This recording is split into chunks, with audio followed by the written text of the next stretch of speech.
Welcome back. Today, we're diving into a brand new explainer, and let me tell you, we are unpacking a radically different and honestly pretty challenging philosophical paradigm about human suffering and personal responsibility. We're looking at a text called The Essence of Being Human by Zhu Feng. And right off the bat, this worldview completely upends how most of us naturally react to hardship, pain, or feeling victimized. So let's just jump right in, because the core premise here is absolutely going to challenge some of your deepest assumptions about why things happen the way they do. Now, what's really interesting about this is how it hits right at our basic instincts. Think about it. When someone is untrustworthy or cruel to you, your automatic, knee-jerk response is to blame them, right? It's human nature. But this text makes a really uncompromising claim right out of the gate. It says, you attracted them. Yeah. According to this framework, the problem isn't with that other person, it's entirely with you. To understand how the author justifies such a massive shift in responsibility, we kind of need to look at how this philosophy defines the universe itself. So, the foundation of this whole worldview really rests on this idea that the universe operates on precise mathematical logic. In this paradigm, life, with a capital L, is not random, not at all. It unfolds through exact cause and effect within a finely tuned, flawless mathematical program. And we're talking about everything here. The sun, the earth, plants, animals, us humans, literally no exceptions. If everything moves within this flawless program, that means absolutely everything happens for a reason. There are zero accidents. It's just a giant system of equations balancing out. To really wrap our heads around this intricate framework, here's our roadmap for today. We'll start with Section 1, the universe is precise logic. Then 2, the illusion of blame. 3, the power of contentment. 4, gratitude at the cliff's edge. And finally 5, cherishing the unbearable. All right, let's get into Section 1, the universe's precise logic. The author uses this simple yet super profound metaphor. When the flower is fragrant, butterflies will come. The logic behind it is pretty brutal, but you can't deny it's clear. If no butterflies show up, you don't blame the butterflies. You just have to acknowledge that the flower lacks fragrance. The author uses this to illustrate extreme personal responsibility. If your life lacks the butterflies, good people, positive circumstances, success, you can't blame the outside world. It just means you haven't cultivated the necessary fragrance yet. You haven't balanced your side of that mathematical equation. Moving right along to Section 2, the illusion of blame.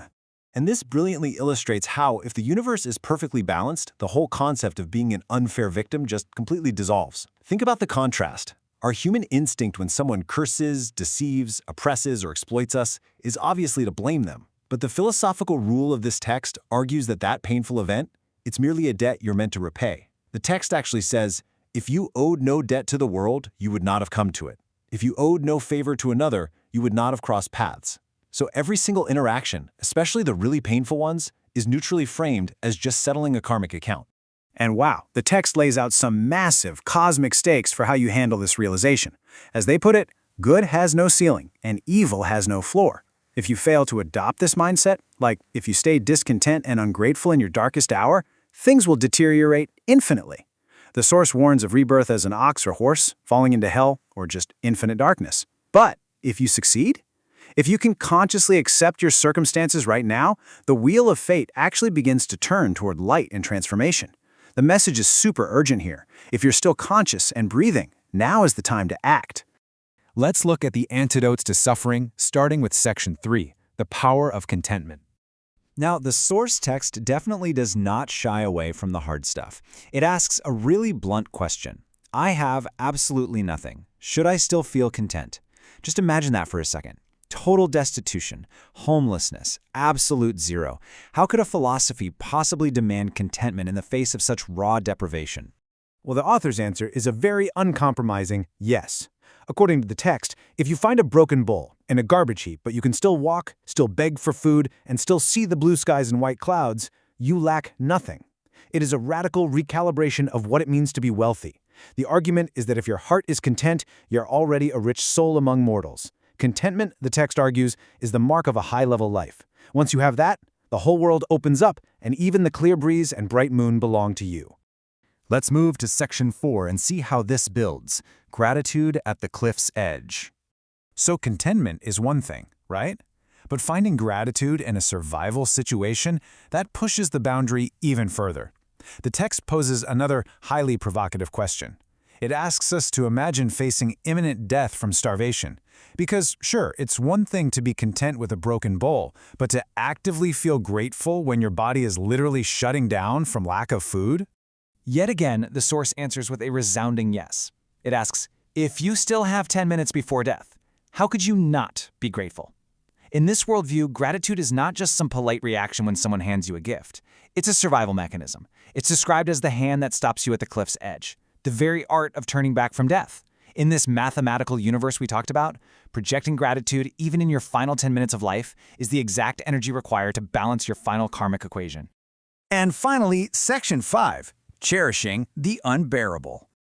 The author brings in some of the most extreme, visceral scenarios of direct humiliation here, really pushing our boundaries. The text asks, if others humiliate you, even to the point where they literally piss on your head, should you still cherish this?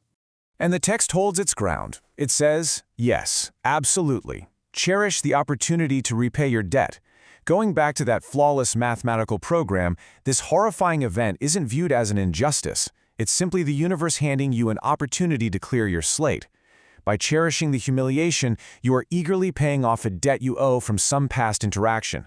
You're settling the account so you can finally move forward unburdened. The author describes this practice of cherishment with almost mystical reverence. It's not just a mental exercise, it's portrayed as a metaphysical shield. The text lists cherishment as a gentle medicine that nurtures emotional bonds. It acts like an elixir that invites unseen help from deities. It's a gentle energy protecting all the goodness you currently hold, and a safeguard of your dearest wishes. Basically, by cherishing even the absolute worst experiences, you're wrapping yourself in this profound, protective energy. So the crucial point is summarized beautifully in this final quote from the author. I am not teaching you to be a good person. I am guiding you to feel the fragrance of paradise. This whole framework isn't about traditional morality. It's not about societal rules of right and wrong or just being polite. It is about elevating your entire experience of existence. By mastering contentment, gratitude, and cherishment, you align yourself with the exact mathematical logic of the universe, bypassing suffering entirely to experience what the author calls paradise. We've covered some seriously intense paradigm-shifting ground today, straight from the source material. It demands total responsibility and offers a really radical path out of suffering. So I want to leave you with this to ponder. How would your perspective on your own suffering, your own daily frustrations change if you actually viewed your life through this lens of precise mathematical logic? If every hardship was just a debt being cleared, how differently would you walk through the world tomorrow? Take some time to really think on that. Thanks for joining me on this explainer, and keep learning.